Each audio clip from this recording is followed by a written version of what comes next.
जी अस्सलाम वालेकुम everyone. This is Dr. Ahmed Hassan and as the Chief Mentor and Program Head for the FCPS Partner Program that is being conducted by Mint Exam Expert and the StudyMate. जैसे कि आप सब जानते हैं कि FCPS Part 1 is right around the corner और November attempt इंशाल्लाह will be conducted in a few days. तो ये वाला जो सेशन है ये आज इसीलिए प्लान किया गया है ताकि आपको ये पता चल सके कि आपने FCPS Part 1 की तैयारी इन लास्ट दिनों में किस तरीके से करनी है, किन टॉपिक्स पे फोकस करना है, किन बुक्स को फॉलो करना है और किस अंदाज में तैयारी करनी।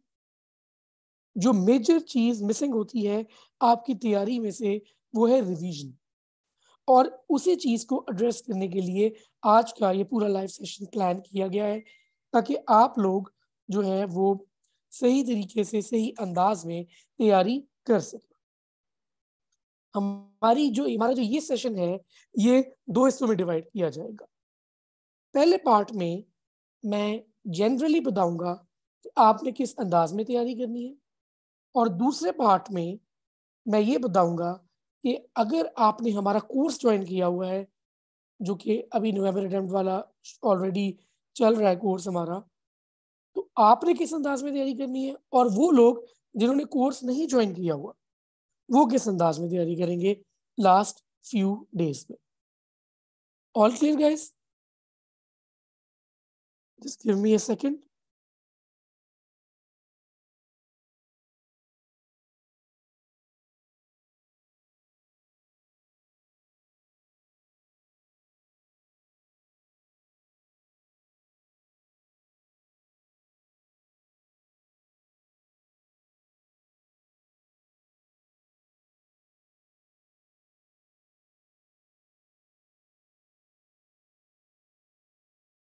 So let me begin. आप लोग सब जानते हैं कि FCPS Part 1 की प्रेपरेशन के कुछ फेजेस होती हैं। सबसे पहले फेज में आप सबने थ्योरी की होगी ऑब्वियसली, और थ्योरी के साथ आपने एक ना एक one liner book along with MCQ book that is Rabia Ali या मेडिकल एक चीज की होगी, ठीक है। सेकंड फेज में आपने MCQs किए होंगे पास्ट पेपर्स के, not that are present in medical और राबिया, और थर्ड फेज है रिवीजन। अब आइडियली स्पीकिंग इस टाइम पे you guys have already passed from the phase 1 and phase 2, और फेज 3 की बात रह जाती है पीछे रिवीजन की। लेकिन यहाँ पे मैं दोबारा ये चीज मेक श्योर करूंगा कि आपको ये पता हो कि फेज 1 और फेज 2 में से भी क्या चीजें बहुत इंपॉर्टेंट हैं जो आपको पता होनी चाहिए, ठीक है। तो सबसे पहले बात उन लोगों के लिए who have not joined our course, क्या क्या चीजें क्या क्या पॉइंट्स टिक करने चाहिए इस टाइम पे। नंबर 1, आपके ना कुछ टॉपिक्स होते हैं जो बहुत इंपॉर्टेंट है, ठीक है, जो हर दफा पूछे जाते हैं, किसी ना किसी अंदाज में आते हैं, और वो टॉपिक्स बहुत इंपॉर्टेंट होते हैं। अगर आप उन टॉपिक्स को अच्छे तरीके से कर लेते हैं तो what I can guarantee is कि आपका ज्यादा नहीं ना तो तकरीबन 60 to 70% पेपर उन्हीं टॉपिक्स में से उठ के आ जाएगा, ठीक है। तो थियरी करनी बहुत जरूरी है। थियरी में से भी कुछ इंपॉर्टेंट टॉपिक्स हैं that I will basically enlist और जॉट डाउन हियर, जो आपको पता होने चाहिए, और मैं अलग-अलग चलूंगा। ऑर्गन सिस्टम्स, फिर एनाटॉमी और फिर माइनर्स, ठीक है। एक आप अगर क्या कहते हैं कोई चीज पकड़ ले लिखने के लिए, it would be better for you guys to follow. आप शुरू करते हैं ऑर्गन सिस्टम से। ऑर्गन सिस्टम्स में I will start with blood. अब ब्लड में आपके जो मेजर टॉपिक्स हैं जो इस दफा भी पूछे गए हैं, पिछली दफा मतलब कि जो मई का एग्जाम हुआ है, erythropoiesis is a very important topic. उसमें वो पूछ रहे होते हैं कि मैक्सिमम हीमोग्लोबिन सिंथेसाइज किस फेज में होती है बेसिकली, और ये पूछ रहे होते हैं कि न्यूक्लियस जो है वो कब डिसअपियर हो जाता है, ठीक है। ये भी पूछ रहे होते हैं कि हीमोग्लोबिन सिंथेसिस कब शुरू होती है, किस फेज में शुरू होती है, ठीक है। तो इस तरह की चीजें आपको पता होनी चाहिए एरिथ्रोपोएसिस में। अनीमियाज में जो माइक्रोसिटिक और नॉर्मोसिटिक एनीमियाज हैं they are very very important. अब माइक्रोसिटिक और नॉर्मोसिटिक में भी जो आपको ज्यादा पता होना चाहिए, ठीक है, वो आ जाते हैं। एक तो आयरन डेफिशिएंसी एनीमिया बहुत पूछते हैं, थैलेसीमिया बहुत पूछते हैं, हीमोग्लोबिन इलेक्ट्रोफोरेसिस के बारे में एक दो चीजें पूछी गई हैं मल्टीपल टाइम्स, ठीक है। और थैलेसीमिया बेसिकली उसकी प्रेजेंटेशन पूछी गई है, ठीक है। और जहाँ तक नॉर्मोसिटी की बात है, तो नॉर्मोसिटिक एनीमियाज में जैसा कि आप जानते हैं उसमें बेसिकली आपकी हेमोलिसिस होती है ना, इंट्रावेस्कुलर और एक्स्ट्रावेस्कुलर हेमोलिसिस, ठीक है। उसकी क्लासिफिकेशन आपको आनी चाहिए, आप उसी के बेस पे पहुंच रहे होते हो और मैक्सिमम चीजें भी उसी क्लासिफिकेशन में से आ रही होती है। फिर कोएगुलेशन डिफेक्ट्स एक बड़ी इंपॉर्टेंट चीज है, लोग हमेशा जो है वो उसके बारे में कंफ्यूज होते हैं। जो हमारी अपनी बुक है FCPS mate one liners, that is a very important book इस केस में, ठीक है। उसके अंदर हमने एक प्रॉपर टेक्निक लिखी हुई है जिससे आपको वो चीजें याद रहेंगी। कि आपको ये पता होगा कि आप सिर्फ उसको रूट लर्न नहीं कर रहे होगे कि BT-CT किसमें बढ़ता है, आप इस चीज को रूट लर्न नहीं कर रहे होगे PTA PTT की क्या सिग्निफिकेंस है, किसमें कौन सी चीज बढ़ रही है, किसमें कौन सी चीज नॉर्मल रह रही है। आप एक कॉन्सेप्ट के लिहाज से चल रहे होगे और इसके हिसाब से it becomes easier for you to decipher in the real exam. आगे हम चलते हैं, ठीक है। तो हीमोफीलिया जो है ना, हीमोस्टेसिस, उसकी जो एक बेसिक आप कह लो कि मेथोडोलॉजी है, ये प्रोसेस है, वो भी आना चाहिए। ये जो हीमोस्टेसिस का प्रोसेस है, ये आपका दोनों जगह टेस्ट होता है। ये आपका जनरल पैथोलॉजी में भी टेस्ट हो रहा होता है और ये आपका ऑर्गन सिस्टम्स में ब्लड में भी टेस्ट हो रहा होता है। और एक बड़ी इंपॉर्टेंट चीज जो थोड़ी सी ओवरलैप करती है, that is oxygen haemoglobin dissociation curve. अब जिन्होंने तो हमारा लेक्चर्स लिए हुए हैं, जो हमारे ग्रुप्स में डिस्कशन में थे, दे वुड एक्चुअली नो, ठीक है, कि ये सारे टॉपिक्स इन डिटेल कवर किए गए हैं, ठीक है। लेकिन जिन्होंने नहीं भी लिया उनको मैं ये रिकमेंड करूंगा, ठीक है, कि ये जो टॉपिक्स मैंने बोले कम से कम ये टॉपिक्स आप लोगों ने बुक से इन आखिरी 7-8 दिन 10 दिन 12 दिन लास्ट में पढ़ के जाना है। क्लियर हो गया? अब चलते हैं जी CVS की तरफ। अगर ब्लड में कोई क्वेश्चन है तो बताइए, वरना फिर मैं आगे चलता हूँ।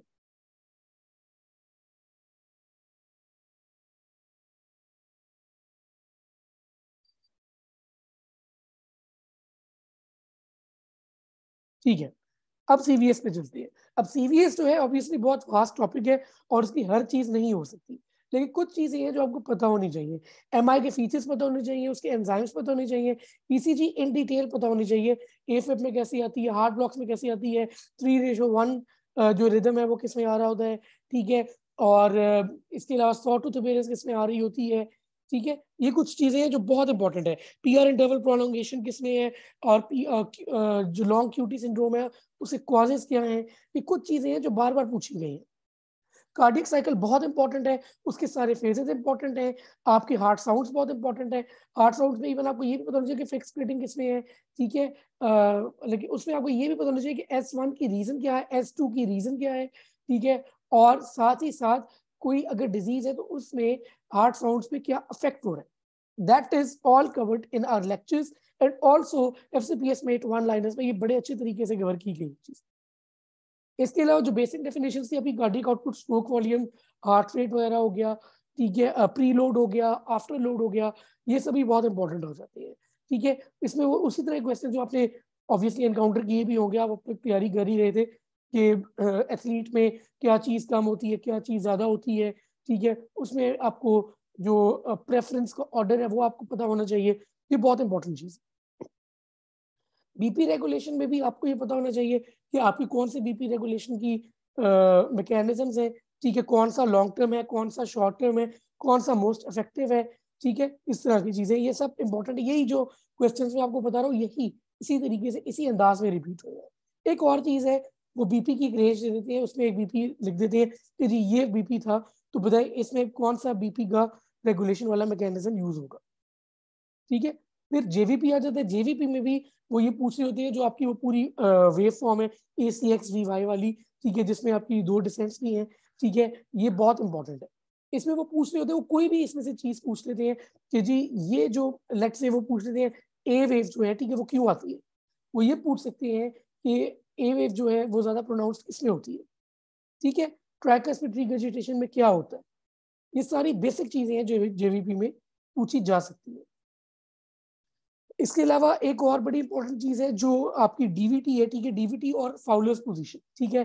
ये भी इंपॉर्टेंट है, ठीक है, ये भी ऑलरेडी कवर्ड है लेक्चर में भी और FCPS में 1 लाइनर्स में हमने अलग से बनाया हुआ है। एक बहुत इंपॉर्टेंट चीज जो CBS में कवर करनी है वो है वेस्कुलाइटिस। वेस्कुलाइटिस हर तरह का इंपॉर्टेंट है, लेकिन उसमें भी अगर मैं कहूँ तो आपका जो कावासाकी डिजीज है दैट इज वेरी इंपॉर्टेंट। वही एक बच्चा आता है, टीनेजर होता है, जिसके हैंड और फीट क्या कहते हैं सोल्स पे रैश होती है, ठीक है, टेकिकार्डिक होता है, टीनेज में होता है, और उसके कंजक्टिवाइटिस होता है, रेड आइज होती है, स्ट्रॉबेरी टंग होती है। तो पूछ लेते हैं कि जिसे मोस्ट कॉमन कॉज क्या है डेथ का, इस तरह की चीजें। इसके अलावा फिब्रिनॉइड नेक्रोसिस का पूछ रहे होते हैं, वो बार बार पूछते हैं, ठीक है, आपसे कि किस तरह के वेस्कुलाइटिस में होता है, या वेस्कुलाइटिस लिख देते हैं उसमें पूछते हैं किस तरह की नेक्रोसिस होती है, ठीक है।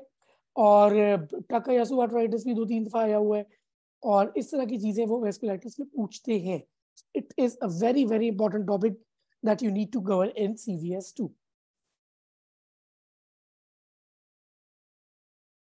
इससे आगे चलते हैं तो एंडो आती है। अब एंडो को अगर देखा जाए तो एंडो इंपॉर्टेंट जरूर है, ठीक है, लेकिन एंडो पे अगर आप अपना टाइम कंज्यूम करोगे, उसको रट्टा लगाओगे, तो उसका कोई फायदा नहीं है। एंडोक्रिनोलॉजी में थायराइड आ जाता है, पिट्यूटरी आ जाता है, ये दो इंपॉर्टेंट है, कोई शक नहीं है, ठीक है, और यही चीजें बार बार रिपीट हो रही है। लेकिन अगर आप एक दफा इससे कॉन्सेप्ट ले लोगे अभी से ही, ठीक है, तो एंड पे आपको ये एक एप्रीहेंशन नहीं होगी कि आपने ये चीज नहीं की हुई। इसके अलावा डायबिटीज की फार्माकोलॉजी और कॉम्प्लिकेशंस बहुत इंपॉर्टेंट है। और आपको एड्रीनल डिसऑर्डर्स में वो जो कंजेनिटल एड्रीनल हाइपरप्लेसिया था, जिसमें 11 हाइड्रोक्सिलेज डेफिशिएंसी, 21 हाइड्रोक्सिलेज डेफिशिएंसी और 13 हाइड्रोक्सिलेज डेफिशिएंसी, ये तीनों जो है आपको पता होनी चाहिए, ठीक है, इनके फीचर्स भी। इसका एक बड़ी टिप्स एंड ट्रिक्स में मैंने बताया भी था कि पहला जो वन होता है वो किस लिए होता है, दूसरा वन किस लिए होता है, जिसमें दोनों 11 है तो उसमें हाइपरटेंशन और जो हाइपोगोनाइटिज्म है दोनों होंगे। Clear guys? अब जीआईटी की तरफ चलते हैं। जीआईटी में आपके माउथ और ओरल कैविटी पूरी डिटेल में आना चाहिए। वही ल्यूकोप्लेकिया, एरिथ्रोप्लेकिया, इसमें बेसिकली आपकी प्रिकर्सर लीजन कौन सी है, कार्सिनोम प्री कैंसरस लीजन कौन सी है, मोस्ट कॉमन कौन सी है, ठीक है, पान खाने से क्या होता है, इस तरह की चीजें। जीआईटी के हार्मोन्स भी बड़े इंपॉर्टेंट है, जिसमें वो गैस्ट्रिन का बहुत ज्यादा पूछते हैं, CCK का बहुत ज्यादा पूछते हैं, VIP का पूछते हैं। हेपेटाइटिस पूरी डिटेल में पता होना चाहिए, हेपेटाइटिस बी और सी तो बहुत अच्छा आना चाहिए, और हेपेटाइटिस बी के मार्कर्स भी आने चाहिए। अपेंडिसाइटिस भी आना चाहिए, Meckel's diverticulum, Hirschsprung disease, pyloric stenosis, और उसके अंदर जो आपकी है ना basically metabolic abnormality, that is hypokalaemic hypochloraemic metabolic alkalosis, ठीक है, ये भी आपको पता होना चाहिए डिटेल में। ये जो टॉपिक्स मैं आपको बता रहा हूँ, ये वो वाले टॉपिक्स हैं जिसमें से आपका 60 to 70% पेपर आ सकता है। ये टॉपिक्स आपने लाजमी करके जाने। फिर मस्कुलोस्केलेटल की बात करें तो बोन सेल्स की टाइप्स आ जाती है, वही ऑस्टियोब्लास्ट, ऑस्टियोक्लास्ट, ऑस्टियोसाइट्स, ठीक है, किस में इनकी एक्टिविटी ज्यादा होती है, किस डिजीज में, किस डिजीज में इनकी एक्टिविटी कम होती है, वो जो डिसऑर्डर्स ऑफ बोन है, ठीक है, वो आपको आने चाहिए। आपको मायस्थीनिया ग्रेविस और लैम्बर्ट मायस्थेनिक सिंड्रोम में फर्क आना चाहिए, आपको ऑस्टियोआर्थराइटिस, रूमेटॉइड आर्थराइटिस फर्क आना चाहिए, SLE की डायग्नोसिस आनी चाहिए, SLE की एंटी सेंसिटिव है तो कौन सी है, स्पेसिफिक है तो NTDS-DNA आ गई, ठीक है। और क्या कहते हैं, इसके अलावा आपको ये पता नहीं चाहिए जो है आपकी जैसे ड्रग इंड्यूस लूपस है, उसमें जो एंटी हिस्टोन एंटीबॉडीज है वो आ जाती हैं, इस तरह की चीजें, इसलिए बहुत इंपॉर्टेंट है। ये सारी की सारी हमारे लेक्चर्स में भी कवर थी, ये सारी की सारी FCPS में 1 लाइनर्स में भी कवर। फिर गाउट और सूडो गाउट का भी बड़ा इंपॉर्टेंट फर्क है जो आपको अच्छी तरह पता होना चाहिए, ठीक है, पूरी डिटेल में, ठीक है, कि उसकी वही पोलैरिटी आपको पता होनी चाहिए, ठीक है, बाइपोलर होते हैं, एक चीज आपको पता होनी चाहिए, किस तरह से लाइट आती है तो किस रंग में नजर आती है, किस तरह के क्रिस्टल्स होते हैं, वेरी। स्किन कैंसर्स में आपका मेलानोमा बहुत इंपॉर्टेंट है, वो पूछते हैं मोस्ट एग्रेसिव कार्सिनोमा कौन सा, तो आप मेलानोमा कर देते हो, ठीक है। बाकी basal cell carcinoma, squamous cell carcinoma are important too. ये सब भी हमने डिटेल में कवर किया हुआ है इन आवर बुक FCPS में 1 liners and in our lectures 2। और फिर सेल जंक्शंस आ जाती हैं, जिसमें वो निमोनिक की आपकी क्रिटॉल थी, निमोनिक अगर आपको याद होगा, एक वो जो थे आपके सारे के सारे ट्यूमर्स, बोन ट्यूमर्स, तो उसमें जियोस मेडॉफ थी ना, तो वो भी आपको आना चाहिए। न्यूरल नेटवर्क की बात करते हैं तो अब सारी बात ये तो बहुत वास्ट टॉपिक है, लेकिन मैं अगर कुछ चीजें यहाँ पे जॉट डाउन करना चाहूँ ना, तो नर्व फाइबर्स बड़े इंपॉर्टेंट है, सेंसरी रिसेप्टर्स बड़े इंपॉर्टेंट है, ठीक है। फिर उस स्ट्रोक के सिंड्रोम्स सारे के सारे इंपॉर्टेंट है, ठीक है। और एफेजियस तो आपको पता है कितने इंपॉर्टेंट है। एफेजियस तो तीनों तरह के हर दफा पूछते हैं, एक ना एक एमसीक्यू लाजमी आता है। हाइपोथैलेमिक और थैलेमिक न्यूक्लियाई लाजमी पूछते हैं। हाइपोथैलेमिक न्यूक्लियाई में से हमेशा एक दो क्वेश्चंस लाजमी आते हैं। इंट्राक्रैनियल हेमरेज में वही सब रेटिनोइड हेमरेज, सब ड्यूरल हेमाटोमा, एपिड्यूरल हेमाटोमा, ये तीनों आने चाहिए। इनकी प्रेजेंटेशन आनी चाहिए, इनके सीटी स्कैन में क्या आता है वो पता होना चाहिए, क्रेनियल नर्व की लीजन्स पता होनी चाहिए, फेशियल नर्व की लीजन्स पता होनी चाहिए, और न्यूरोट्रांसमीटर्स इन डिटेल पता होने चाहिए आपको कि न्यूरोट्रांसमीटर्स जो है वो किस तरीके से आपने करने हैं, ठीक है। अभी तक मैंने आपको blood, CVS, endo, GIT, musculoskeletal, neuroanatomy बता चुका हूँ। अब पीछे रह गए आपके तीन जो है ना वो organ system, renal, repro and resto. अब रीनल भी बहुत इंपॉर्टेंट है। रीनल में से आपको आपकी जो बेसिक डेफिनेशन है ना सारी, जिसमें जीएफआर आ जाता है, रीनल ब्लड फ्लो आ जाता है, रीनल प्लाज्मा फ्लो आ जाता है, फिल्ट्रेशन फ्रैक्शन आ जाता है, ये डिटेल में आने चाहिए। ग्लोमेरुलर फिल्ट्रेशन बैरियर की डिटेल्स आनी चाहिए, ठीक है। आपको नेफ्रॉन की फिजियोलॉजी, जो एक पेज नहीं बना हुआ जिसमें एक नेफ्रॉन की तस्वीर बनी हुई है, साथ उसकी डिटेल्स लिखी हुई है वो, और साथ एक उससे नेक्स्ट पेज पे राइट साइड पे नीचे एक डायग्राम बनी हुई है जिसमें उसके हार्मोन्स का इफेक्ट लिखा हुआ है नेफ्रॉन पे। ये दो तस्वीरें बहुत इंपॉर्टेंट है, इसमें से आपके 3 से 4 एमसीक्यूज आते हैं। डायरेटिक्स पूरी डिटेल में आनी चाहिए। जिन्होंने तो हमारे लेक्चर्स लिए दे वुड एक्चुअली नो कि हमने कितनी अच्छे तरीके से पढ़ाई हुई है, और हमारे सिर्फ 4 से 5 निमोनिक से पूरी डायरेटिक्स कवर होती है। If someone is watching from our current batch of students, they can actually write down in the comment section and guide the others who are watching this section. You can just write okay right now so that people can contact you in the future.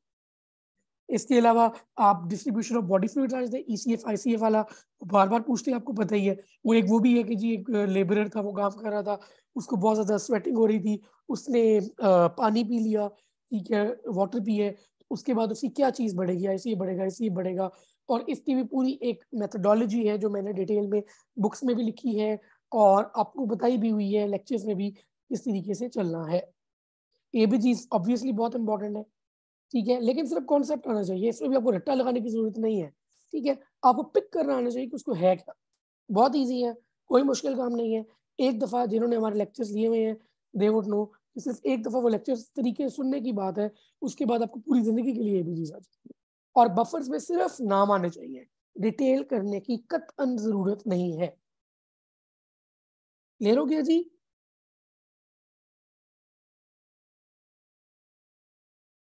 उसके बाद हम आ जाते हैं reproduction पे। अब reproduction जो है ना, अब रिप्रोडक्शन इज इम्पोर्टेंट यस, लेकिन अगर मैं कहूँ ना कि गायनी वालों के लिए, अगर मैं कहूँ ना कि रेडियो वालों के लिए इम्पोर्टेंट है, लेकिन अगर मैं मेडिसिन की बात करूँ तो करना जरूर है, लेकिन इतना इंपॉर्टेंट नहीं है कि आप बाकी चीजें छोड़ दो। गैमीटोजेनेसिस आनी चाहिए, डिसऑर्डर्स आने चाहिए, प्लेसेंटा के वो एक्रेटा, इनक्रेटा, परक्रेटा आना चाहिए, ठीक है। रिप्रोडक्टिव सिस्टम की डेवलपमेंट, ये सबके लिए इंपॉर्टेंट है। रिप्रोडक्टिव सिस्टम की डेवलपमेंट बहुत इंपॉर्टेंट है। बिनाइन प्रोस्टेटिक हाइपोप्लेजिया सबके लिए इंपॉर्टेंट है। प्रोस्टेट के जोन्स पता होने चाहिए, प्रोस्टेट के लोब्स पता होने चाहिए, कैंसर में कौन सा इन्वॉल्व होता है, हाइपरप्लेजिया में कौन सा इन्वॉल्व होता है, और सेक्स क्रोमोसोम के डिसऑर्डर्स भी आने चाहिए, ठीक है जी।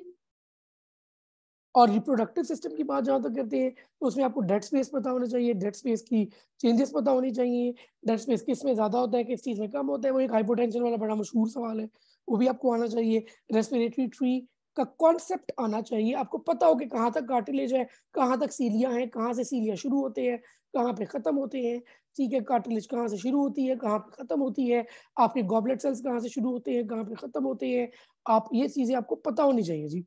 अगर आपको ये नहीं पता होंगी कॉन्सेप्ट के हिसाब से, तो वो फिर आगे से आपकी ऑप्शन चेंज कर देंगे और you will be all at sea. Aspiration of foreign body detail में आना चाहिए। कंट्रोल ऑफ ब्रीदिंग बहुत इंपॉर्टेंट है, इसका मैंने बनाई थी एक निमोनिक, बड़ी मशहूर निमोनिक थी जो बनाई थी, पापास में डाई देयर हियर, ठीक है, इस तरह की निमोनिक थी। It is present in our lectures, जिन्होंने लेक्चर सुने हैं they must must must recall this well, और उधर जाके भी एग्जाम में भी आराम से इनका ये हो जाएगा इंशाल्लाह। लंग वॉल्यूम, लंग जोन्स बहुत इंपॉर्टेंट है। वो जो आपकी एक स्पायरोमेट्री वाली फिगर बनी हुई है बड़ी इंपॉर्टेंट है, ठीक है। Striking points of all the diseases, वो जो न्यूमोकोनियोसिस में ना कि जी सैंड ब्लास्टर है तो कौन सा होगा, अगर वो एक नासा में काम कर रहे हैं तो क्या होगा, अपर लोब इन्वॉल्व है तो सिलिकोसिस होगी, अपर लोब इन्वॉल्व है ट्यूबरकुलोसिस होगी, लोअर लोब इन्वॉल्व है तो कौन सी होगी।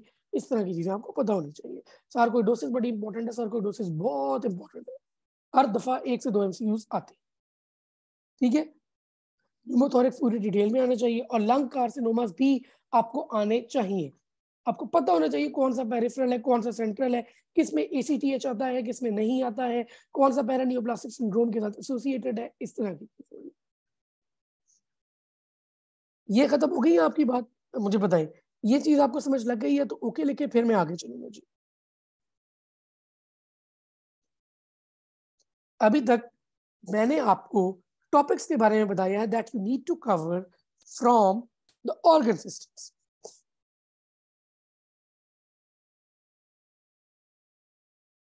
अब यस लिखिए, फिर मैं आगे चलता हूँ।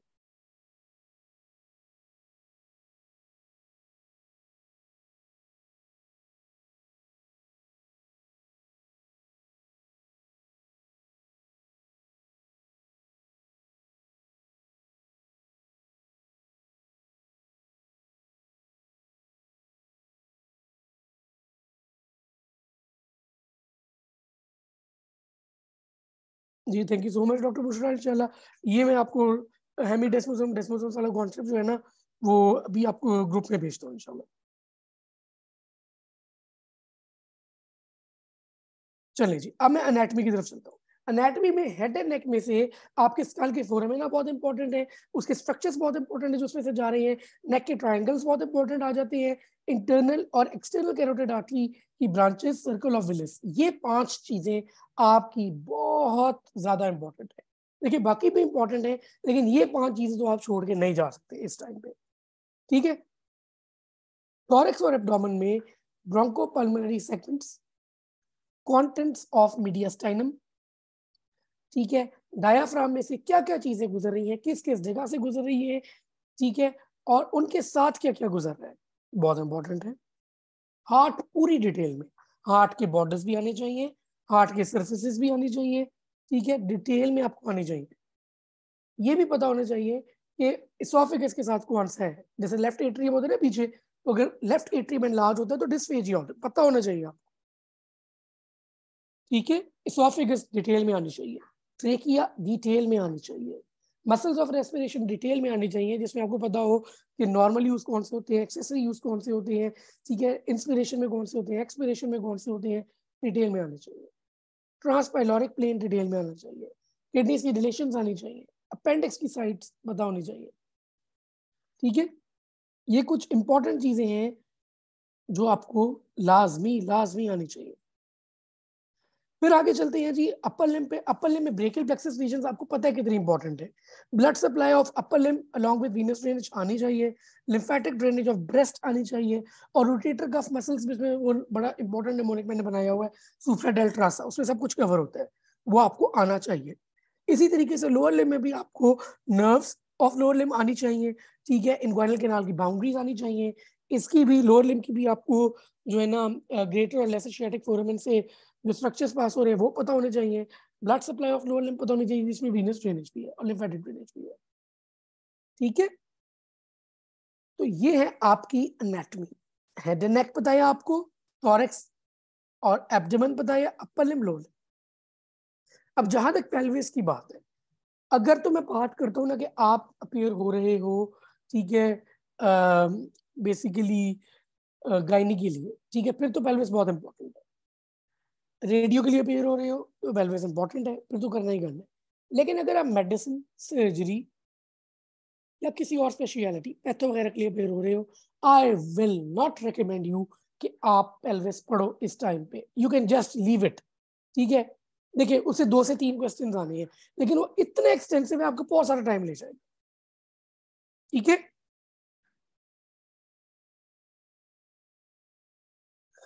अब चलते हैं जी आखिरी चीज जो है माइनर्स। अब माइनर्स में आपके पास पैथो आती है, आपके पास फार्मा आती है, आपके पास एंड एम्ब्रियो आती है, आपके पास माइक्रो आती है, हजार बहुत सी चीजें। मैं आपको कुछ टॉपिक्स यहाँ पे जॉट डाउन करवाऊंगा जो आपने लाजमी करने हैं, ठीक है।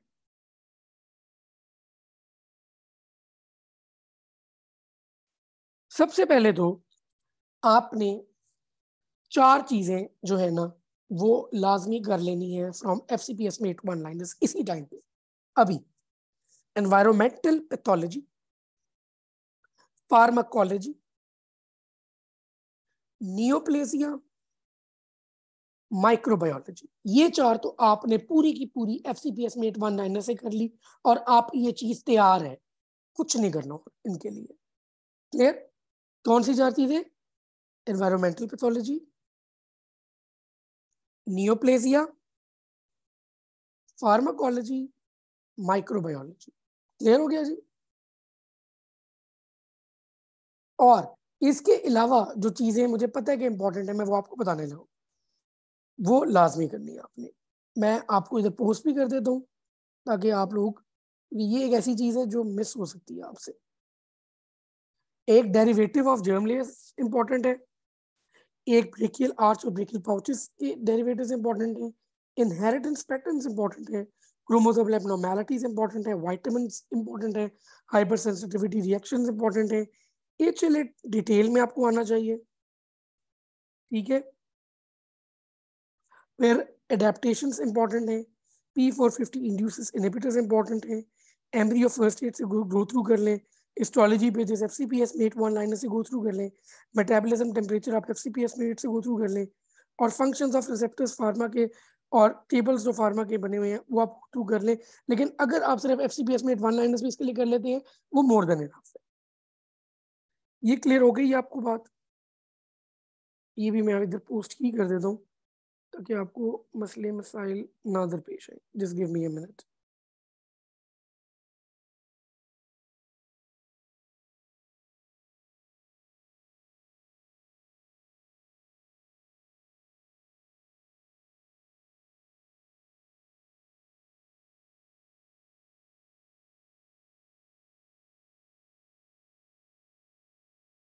एक मिनट दिए मुझे, ये मैं पोस्ट कर रहा हूँ जो हमारा फेसबुक पेज है स्टडी मेट वाला ना, उसके जहाँ पे वीडियो लाइव आई हुई है उधर मैं पोस्ट कर रहा हूँ।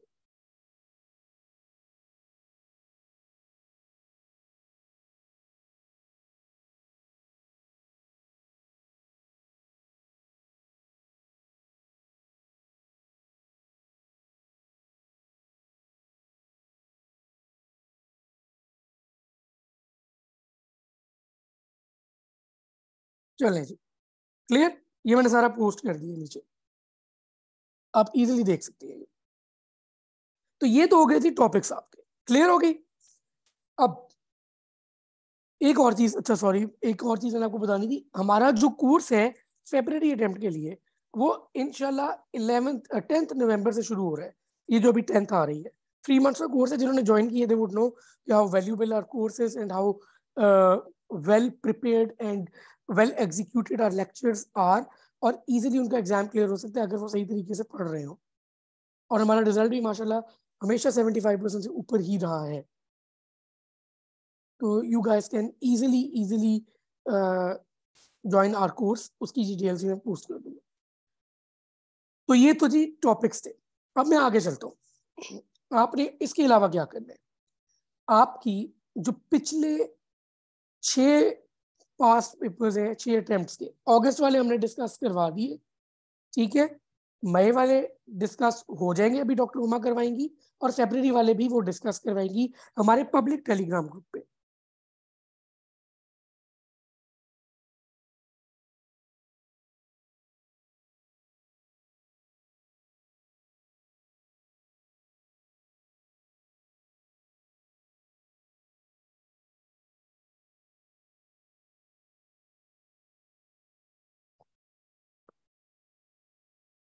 तो बेसिकली आपने ये चीजें मेक श्योर करनी है कि आप ये जो 3 है ना अटेम्प्ट, देखिए अगस्त के हम करवा चुके हैं डिस्कस, मई और फरवरी वाले हम खुद करवाएंगे। हमारा जो अपना पब्लिक टेलीग्राम ग्रुप है, they are free discussions for every person, ठीक है। तो आप इजीली ज्वाइन कर सकते हैं, बल्कि ज्वाइन करें और उससे फायदा उठाएं। क्योंकि वो जो डिस्कशन होती है उससे आपके, हमने खुद देखा है कि हमारे मेजॉरिटी जो है ना क्या कहते हैं क्वेश्चंस, वो उस डिस्कशन में से आ जाते हैं। क्लियर? दूसरी बात आ जाती है आपकी जो नेक्स्ट चीज है वो है उससे पिछले पास पेपर्स। उससे पिछले पास पेपर्स मैं कहता हूँ कि आप FCPS मेड 1 लाइनर्स अगर कर लेते हैं तो गोल्ड रिकॉल्स 1 से 8 तक आपकी कवर हो जाती है। 9-10 आप स्किप कर सकती हैं। इसके अलावा आप FCPS मेड गोल्ड रिकॉल्स 11 करें, 12 करें, 13 करें। 14 के लिए वो जो 3 पेपर्स हैं वो हम डिस्कस आपको करवा रहे हैं। क्लियर हो गया जी? तो ये कुछ चीजें हैं जो आपको डिटेल में आनी चाहिए, ये आपने इन दिनों में करनी है। इसके अलावा गायनी वाले लाजमी अपनी आसिम एंड शुएब गायनेकोलॉजी करें और FCPS में गायनी ऑप्स करें। जो ENT वाले हैं वो अपनी निगार ऑल इन वन करें। ENT से जो स्पेसिफिक टॉपिक्स हैं जो डॉक्टर मुआविज ने बताए हैं वो करें, और ढिंगरा के जो MCQs वाली बुक है वो अगर टाइम है तो वो भी करें। आई वाले अपने स्नेल्स ऑक्यूलर एनाटॉमी में से जो टॉपिक्स डॉक्टर अली ने बताए हुए हैं वो करें। और इसके अलावा आई वाले जो है ना आपकी जॉन फेरिस है उसमें से फार्माकोलॉजी करते हैं, ठीक है। और साथ ही साथ उसामा नोट्स और डॉक्टर अली और डॉक्टर फरियाल के notes are the key to success, तो ये आपने लास्ट वीक कर लिया। बाकी मेडिसिन सर्जरी रेडियोलॉजी की बिल्कुल एक तैयारी है, कोई डिफरेंस नहीं है, यही तैयारी है जो मैंने आपको पीछे बताता आया हूँ, इसी अंदाज में आपने तैयारी करनी है। ये जो मैंने आपके लिए, हाँ पैथो वाले जो है उनकी भी एग्जैक्टली यही तैयारी है, not at all different from what I have already stated.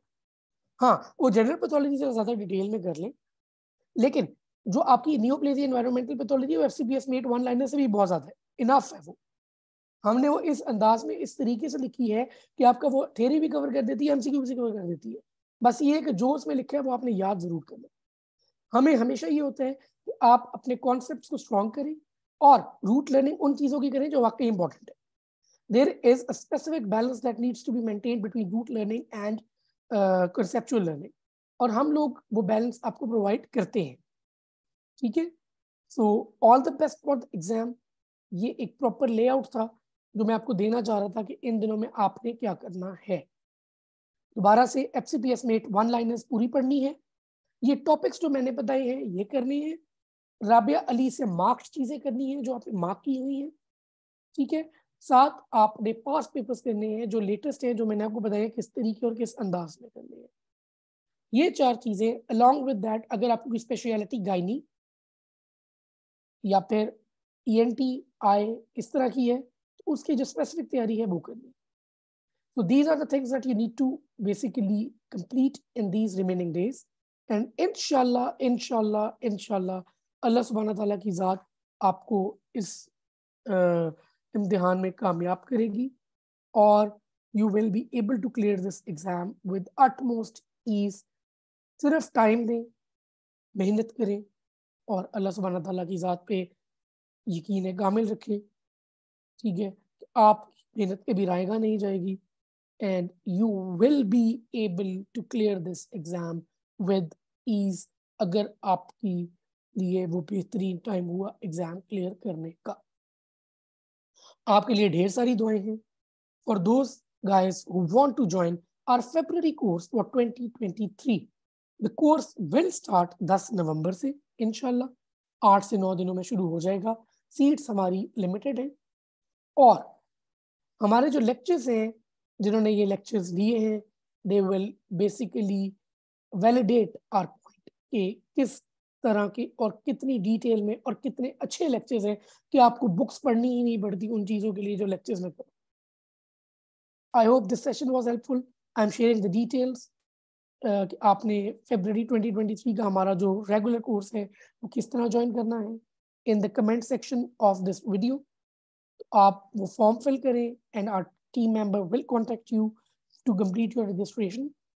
इसके अलावा अगर आप कोई भी क्वेश्चंस, कोई भी क्वेरीज है फरवरी ये नवंबर 2023 से रिलेटेड, नवंबर 2022 से रिलेटेड, तो we are here to guide you guys. आप क्वेश्चन करें, इसे नीचे पोस्ट करें, आप डायरेक्ट मैसेज कर दें and we will be there to see you मान अल्लाह गाइस।